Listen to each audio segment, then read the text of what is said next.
So let's talk about treatment of supratherapeutic INR. Okay, supratherapeutic INR. So I am making one table. I'll write INR in this column and whether patient is bleeding or not.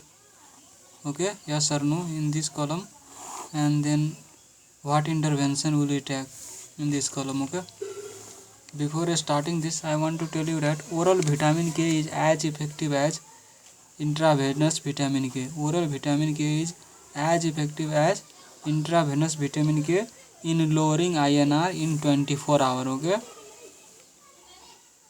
and since vitamin K, IV vitamin K has risk of anaphylaxis, so oral route is preferred. Okay, so oral is preferred route at any supratherapeutic INR unless there is serious or life-threatening bleeding. And one thing I would like to talk about subcutaneous vitamin K. It is not as effective as either oral or intravenous vitamin K, and only slightly better than placebo in lowering INR within 24 hours. As a result, it is not recommended. It is not recommended to treat supratherapeutic INR. Okay, so now let's move on to our main thing that we want to discuss. So if INR is less than 5 and bleeding is known, or even if there is minimal bleeding, okay, if there is minimal bleeding, then just hold warfarin for 1 or 2 days, or you can decrease the dose. That's all, nothing to give, need to give.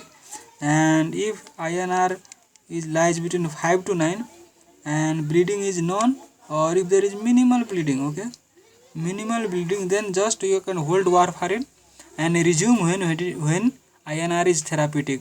But if there is increased risk of bleeding, so what do you mean by increased risk of bleeding? If patient is engaged in any contact sports, or if you taking any other drugs that causes bleeding manifestations, like some drug interactions causes bleeding. So if you suspect increased risk of bleeding, then you give low dose oral vitamin K. What do you mean by low dose? 1 mg to 2.5 mg oral vitamin K can be given. Okay, oral vitamin K 1 to 2.5 mg. But if greater than 9 and here bleeding is known or minimal, okay, so here hold warfarin and administer high dose vitamin K. High dose is 2.5 to 5 mg oral vitamin K. Okay, and another condition is if INR is any, but if there is serious bleeding or life threatening bleeding, then you have to give IV vitamin K, and this is 10 mg.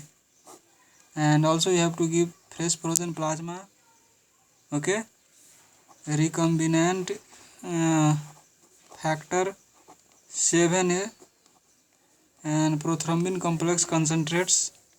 Okay, so if you want to take note from this, you can take it.